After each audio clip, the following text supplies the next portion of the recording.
Continuando con la saga México y el Cayo de la Muerte, presentamos la tercera parte de los presidentes a lo largo de la historia de México. Para ver los demás capítulos de esta aventura, te dejamos las ligas en la descripción. Manuel de la Peña y Peña.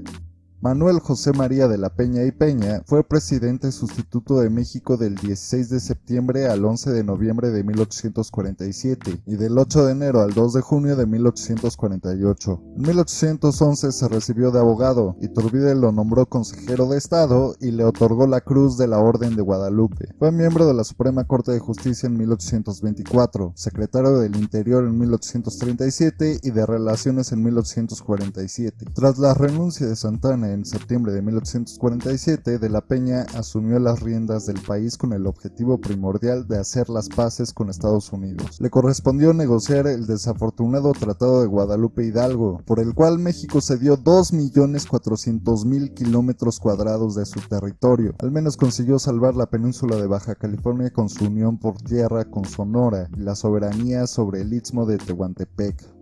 Al menos. El gobierno mexicano recibió una indemnización de 15 millones de pesos. Barato. Mariano Arista.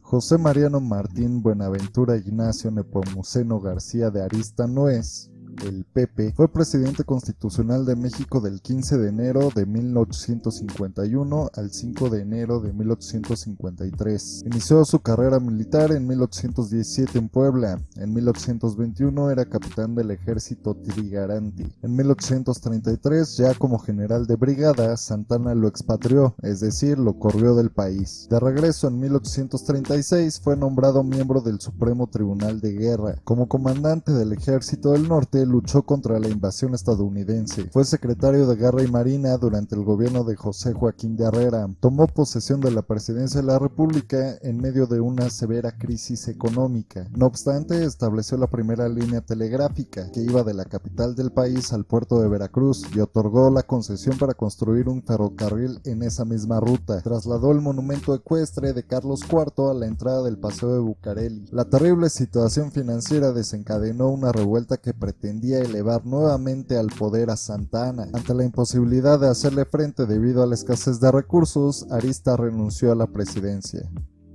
Juan Bautista Ceballos. Juan Bautista Loreto Mucio Francisco José de Asís de la Santísima Trinidad Ceballos Gómez Sañudo, su madre. Fue presidente interino de México del 6 de enero al 7 de febrero de 1853. Fue diputado en 1842, 1847 y 1851. Como presidente de la Suprema Corte de Justicia y ante la renuncia de Mariano Arista, se encargó del Poder Ejecutivo. Su primer acto de gobierno fue disolver las dos cámaras del Congreso. Diputados y senadores se opusieron a la medida e hicieron todo lo posible para que Santana regresara al poder. La presión fue tan grande que Ceballos se vio obligado a negociar. Para calmar las pasiones, se organizó una junta de notables que debía designar un presidente provisional. Sin embargo, ante el incremento de la agitación a favor de Santana, Ceballos renunció. Formó parte del Congreso Constituyente en 1857, aunque no firmó la Constitución. Al iniciarse la Guerra de Reforma, salió del país y se estableció en París, donde murió. Manuel María Lombardini. Manuel Apolinario José María Ignacio Antonio Lombardini de la Torre fue presidente provisional de México entre el 7 de febrero y el 20 de abril de 1853. En 1814 formó parte de una milicia realista conocida como Patriotas de Tacubaya. Vaya. Combatió a los estadounidenses en la guerra de 1847. Se encargó del poder ejecutivo a la espera de la llegada de Antonio López de Santa Anna. Durante su mandato, Lucas Alamán escribió una célebre carta en la que estableció los principios que deberían fundamentar el proyecto político de los conservadores. Lombardini aprobó los razonamientos de Alamán y preparó una farsa electoral para legitimar el retorno del caudillo. Dictó además algunas disposiciones administrativas. medidas, una ley para juzgar sumariamente a los delincuentes y una orden para que en las escuelas de la Ciudad de México se enseñara la doctrina cristiana. Antes de entregar el poder, Lombardini emitió un decreto mediante el cual designó a Santana capitán general de mar y tierra con facultades omnímodas, como si tuviera las gemas. Poco después fue designado jefe del Estado Mayor del Ejército y comandante general, puesto que ocupaba cuando falleció. Martín Carrera. Martín Carrera Sabat fue presidente interino de México del 14 de agosto al 12 de septiembre de 1855. Militar del ejército español, en 1821 se unió al ejército trigarante. En 1833 obtuvo el grado de general de brigada por la toma de Guanajuato y Santana lo hizo general de división en 1853. Fue senador en 1844 y 1845 y consejero de gobierno al año siguiente. Fue comandante de artillería durante la invasión norteamericana. Fungía como director general de los cuerpos de artillería cuando la guarnición de la capital se adhirió al plan de Ayutla y lo nombró presidente. Dedicó los días de su gobierno a tratar de conciliar los intereses de los conservadores y los liberales. Lamentablemente no lo logró. Con sus respectivos berrinches, ni unos ni otros aceptaron entrar en pláticas e incluso desconocieron a Carrera como presidente, pues su gobierno había emanado de la guarnición capitalina, que la víspera era todavía santanista. Decepcionado de las ambiciones políticas de ambas facciones, renunció. Rómulo Díaz de la Vega. José María Rómulo Díaz de la Vega Fuentes fue presidente de facto del 12 de septiembre al 4 de octubre de 1855. En 1821 se sumó al Plan de Iguala. Por su participación en la campaña de Texas en 1836 se le nombró teniente coronel. Combatió a los franceses durante la Guerra de los Pasteles en 1838. Luchó contra la intervención norteamericana. Fue comandante militar de Puebla y Tamaulipas y gobernador de Yucatán. En septiembre de 1855, como general en jefe de las fuerzas permanentes reunidas en la capital, se encargó de la presidencia luego de la renuncia de Martín Carrera. Conservó el mando hasta la llegada del general Juan Álvarez en octubre de ese año. Combatió a los liberales en la Guerra de Reforma. En 1863 formó parte de la Junta de Notables que adoptó la monarquía y que eligió a Maximiliano de Habsburgo como emperador de México. Al triunfo de la República fue sentenciado a 2 años de prisión, que le fueron intercambiados por confinamiento en Puebla. Juan Álvarez.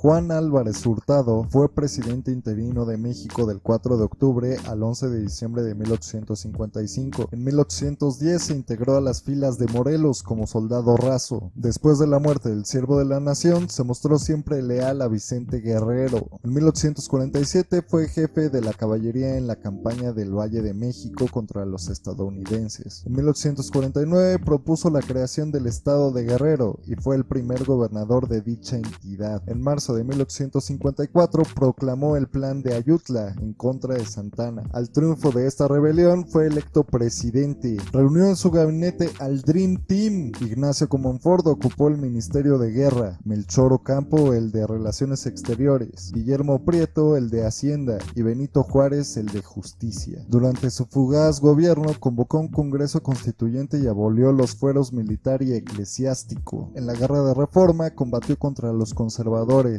En la intervención francesa tuvo una influencia determinante en los jefes del ejército republicano. Ignacio Comonfort. José Ignacio Gregorio Comonfort de los Ríos fue presidente interino de México del 11 de diciembre de 1855 al 30 de noviembre de 1857 y constitucional del 1 al 17 de diciembre de 1857. Combatió a los estadounidenses en 1847 y participó en la batalla de Churubusco. En marzo de 1854, junto con el general Juan Álvarez, encabezó la revolución de Ayutla, que significó la caída definitiva de Antonio López de Santa Anna. Liberal moderado, cuando llegó a la presidencia formó un gabinete mixto de liberales y conservadores, difícil de controlar. eran como perros y gatos. Enfrentó diversas rebeliones encabezadas por el clero, que se oponía a la implementación de leyes reformistas. Inicialmente apoyó la creación de la Constitución Liberal de 1857, a la que terminó por desconocer mediante un autogolpe de Estado que dio origen a la Guerra de Reforma. El 21 de enero de 1858 partió al exilio, pero regresó a México en 1861. Con la intervención francesa en ciernes, Comonfort y Juárez se hicieron cuates de nuevo. En octubre de 1863 fue nombrado ministro de Guerra y general en jefe del ejército que se trataba de organizar para enfrentarse a los invasores. Benito Juárez. Benito Pablo Juárez García ocupó la presidencia del 18 de diciembre de 1857 al 18 de julio de 1872, fecha de su muerte. Descendiente de indígenas zapotecas, se tituló de abogado en el Instituto de Ciencias y Artes de Oaxaca en 1833. Ocupó diversos cargos públicos en su estado natal: regidor en 1831, diputado local en 1834, juez civil en 1844 y secretario de gobierno en 1845.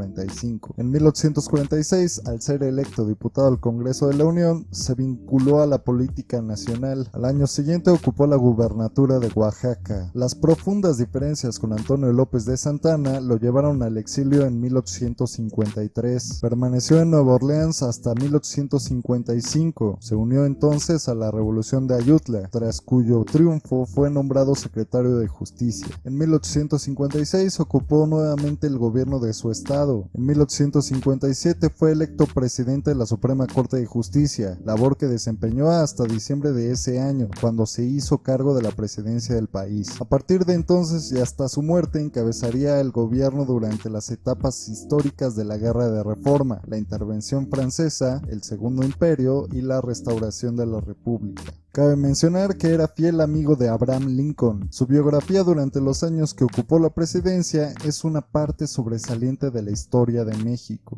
Debido a la extensa información del caos presidencial que ha tenido México, te invito a ver los otros videos que están en la descripción. Mientras tanto, te invito a dejar un like si te gustó el video, suscríbete si eres nuevo y síguenos en redes sociales. Hasta pronto.